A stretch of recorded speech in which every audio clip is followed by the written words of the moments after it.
2024 का अब लोकसभा चुनाव काफ़ी करीब है, क्या इरादा है कि भाई कौन कैंडिडेट किशनगंज लोकसभा से जीत सकता है। जनता की अपेक्षाओं का भी ख्याल रखना है ना कि जनता किसको पसंद कर दी। अगर गलत लोगों को किसी को भी टिकट दे देगा तो जनता तो उसको रिएक्ट करेगी। और एज ए किसी प्रकार मास्टर मुजाहिद तो बहुत अच्छा है, उससे ज़्यादा कोई काम नहीं किया, लेकिन बोले उनका पार्टी का बीजेपी है। तो जो किशनगंज लोकसभा क्षेत्र है उनके कोने कोने तक पहुंचने की कोशिश कर रहे हैं, कहीं ये आपकी महत्वाकांक्षा तो नहीं बढ़ गई? अगर आपके कोचाधामन विधानसभा में ऐसा कोई मामला आता है जिसमें विधायक जी इनएक्टिव हैं, जिसमें बढ़ चढ़ के हिस्सा नहीं ले रहे हैं, तो उन जगह पे क्या आप विपक्ष की भूमिका निभाएंगे? निश्चित रूप से मैं पहले ही बोल दिया, मेरे लिए कोई एमएलए एमपी प्रिय नहीं है, मेरे लिए जनता प्रिय है। 2019 लोकसभा चुनाव में पार्टी द्वारा मुझे सबसे पहले चुनाव लड़ने के लिए पार्टी नेतृत्व द्वारा मेरे इनकार करने पर फिर मुझे ही महमूद अशरफ साहब, नौशाद साहब को बैठ करके ये फैसला करने कहा गया कि भाई आप लोग मिल के दोनों पर एक पर सहमति बनाइए।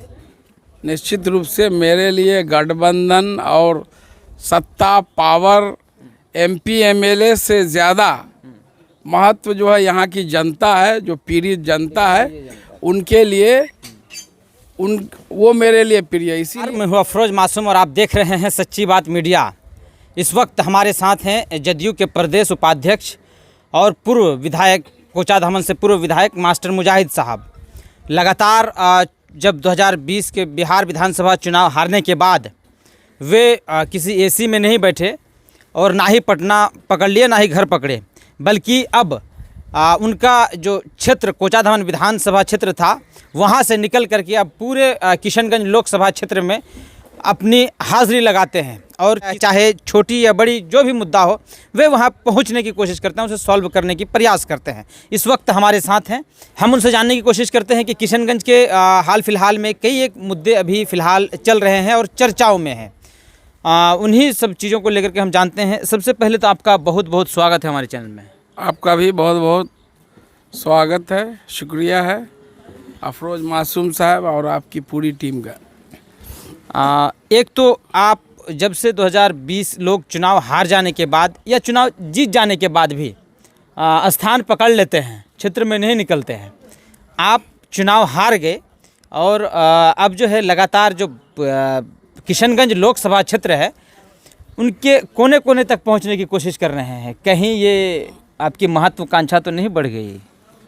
मेरी कोई महत्वाकांक्षा नहीं है। मैं पॉलिटिक्स में, सियासत में खिदमत करने के लिए आया हूँ, लोगों की सेवा करने के लिए। सिर्फ मैं किशनगंज लोकसभा तक ही सीमित नहीं।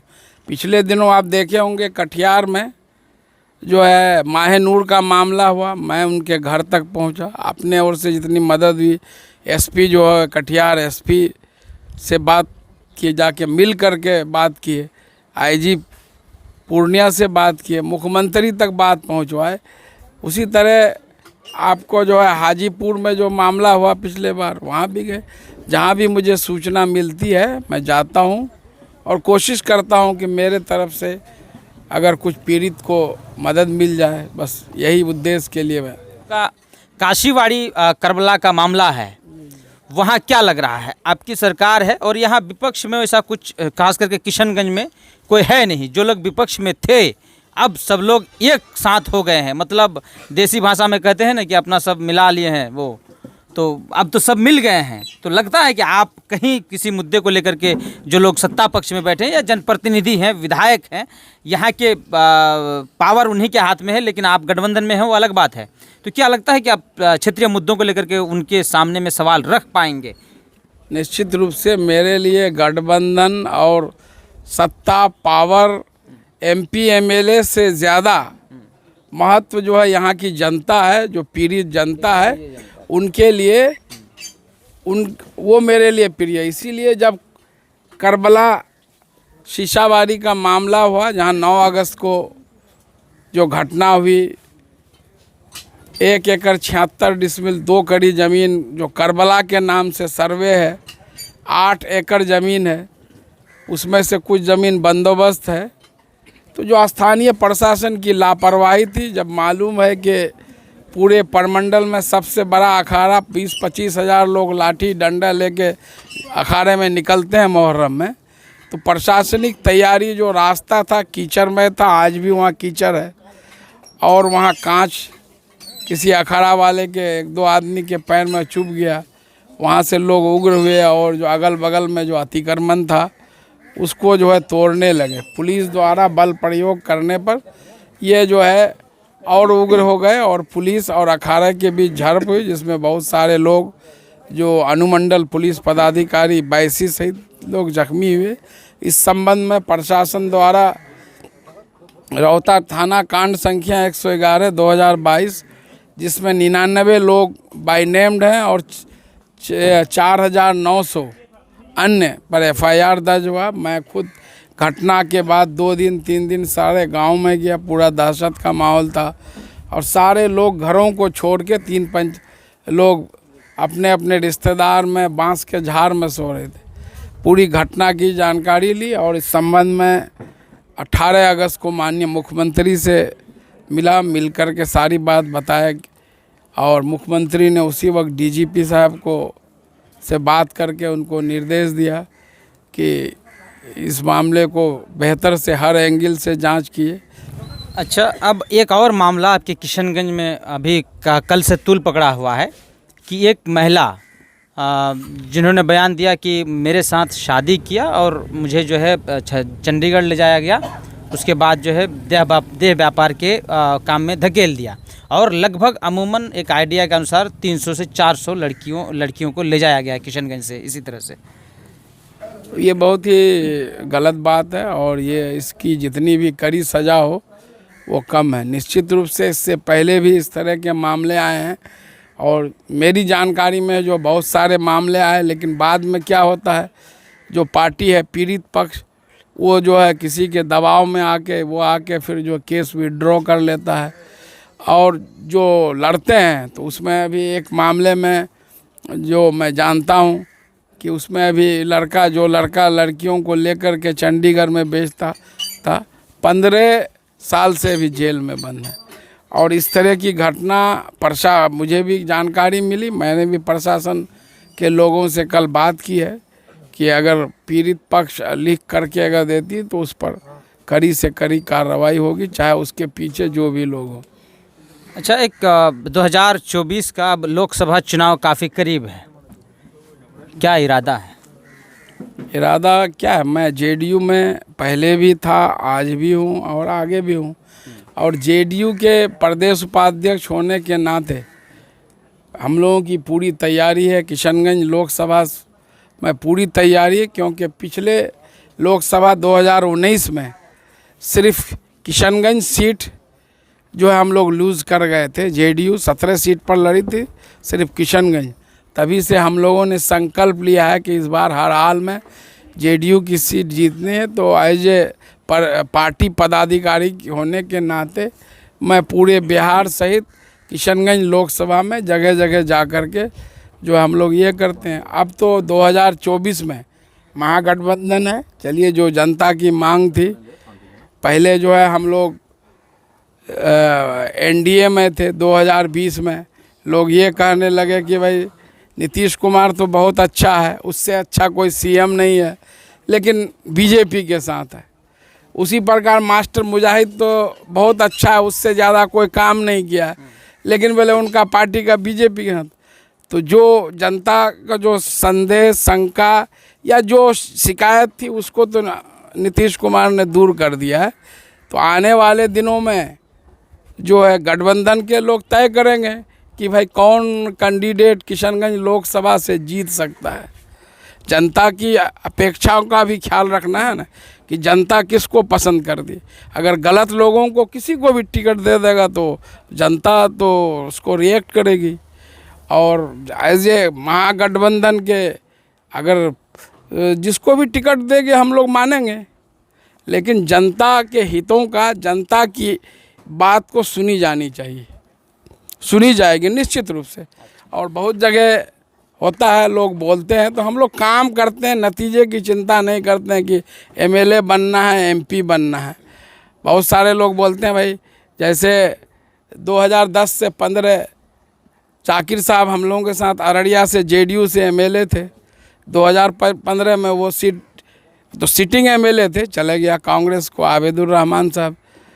ऐसे सैकड़ों उदाहरण हैं कि सिटिंग लोग हैं। आप कटिहार में देख लिए दुलाल चंद गोस्वामी जी, उससे पहले बीजेपी निखिल चौधरी लगातार वहाँ से एमपी थे, जेडीयू के खाते में चला गया। तो मैं अपने इलाके की बात कर रहा हूँ। बंजर साहब खुद मंत्री थे, उनका टिकट कट गया, सरफराज साहब को टिकट मिला।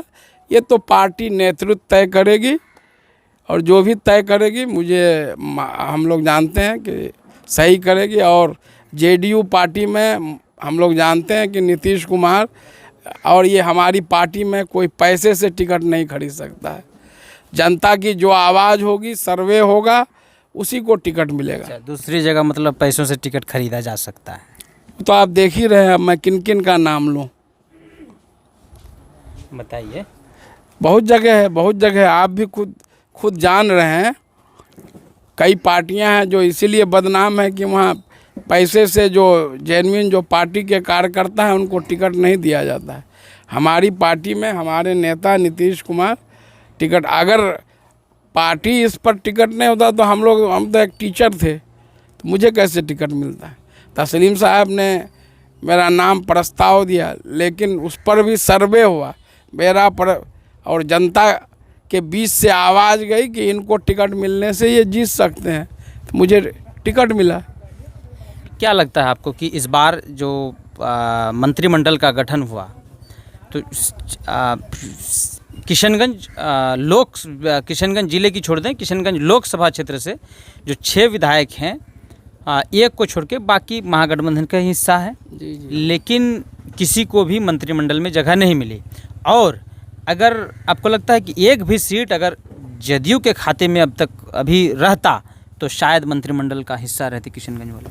निश्चित रूप से होता। हर पार्टी वाले, अब जो महागठबंधन में जो पार्टियां हैं, चाहे सीपीआई एमएल हो, सीपीआई हो, सीपीएम हो, ये लोग तो बाहर से समर्थन दे रहे हैं। हम पार्टी, कांग्रेस है, राजद है, जेडीयू, किस पार्टी से कौन मंत्रिमंडल में शामिल होंगे उस पार्टी नेतृत्व तय करती है। तो हमारे यहाँ तो इस क्या कहते हैं, किशनगंज लोकसभा में जिन 6 सीटों पर बात कर रहे हैं, कोई आदमी जीत के गए नहीं, तो इसलिए किसी को मिला नहीं। और दूसरी पार्टियां हैं तो वो भी जिनको दिए होंगे तो अपना सोच समझ के दिए होंगे। मतलब मान रहे हैं कि अगर कोचाधामन से जदयू का सीट रहता तो शायद आज मंत्री रहते। अब वो बात अब जो है नहीं, तो उस पर चर्चा करने से क्या फ़ायदा। अच्छा। न उसकी कभी न अपने किसी पद की लालसा रखते हैं, न कभी मैं टिकट के लिए टिकट मांगने तक भी नहीं है। 2019 लोकसभा चुनाव में पार्टी द्वारा मुझे सबसे पहले चुनाव लड़ने के लिए पार्टी नेतृत्व द्वारा, मेरे इनकार करने पर फिर मुझे ही महमूद अशरफ साहब, नौशाद साहब को बैठ करके ये फैसला करने कहा गया कि भाई आप लोग मिल के दोनों पर एक पर सहमति बनाइए। फिर वैसा हुआ, मुख्यमंत्री आवास में बैठ करके महमूद साहब सीनियर थे, नौशाद साहब से बोले कि हम बड़े भाई हैं, हमको मौका दीजिए, तो इस पर उनको मौका मिला। अगर आपके कोचाधामन विधानसभा में ऐसा कोई मामला आता है जिसमें विधायक जी इनएक्टिव हैं, जिसमें बढ़ चढ़ के हिस्सा नहीं ले रहे हैं, तो उन जगह पे क्या आप विपक्ष की भूमिका निभाएंगे? निश्चित रूप से। मैं पहले ही बोल दिया, मेरे लिए कोई एमएलए एमपी प्रिय नहीं है, मेरे लिए जनता प्रिय है। जनता के साथ कहीं भी नाइंसाफ़ी होगा, मैं सबसे पहले उसके लिए खड़ा रहूँगा। बहरहाल आप देख रहे थे सच्ची बात मीडिया। इस वक्त हमारे साथ थे जनता दल यूनाइटेड के प्रदेश उपाध्यक्ष मास्टर मुजाहिद साहब, कोचाधामन के पूर्व विधायक हैं, और वे बता रहे मेरी कोई महत्वाकांक्षा नहीं है, लेकिन इशारों में कह गए कि ज़रूरी नहीं कि सिटिंग सीट पर जो बैठे हैं उन्हीं को टिकट मिले। ये कई बार हुआ है कि टिकट की अदला बदली होती रही है, और यहाँ भी संभावना है। बहरहाल आप हमारे साथ जुड़े रहिए। सच्ची बात मीडिया के यूट्यूब चैनल को सब्सक्राइब करिए, फेसबुक पेज को फॉलो करिए, ताकि इसी तरह की खबरें हम आप तक पहुँचा सकें।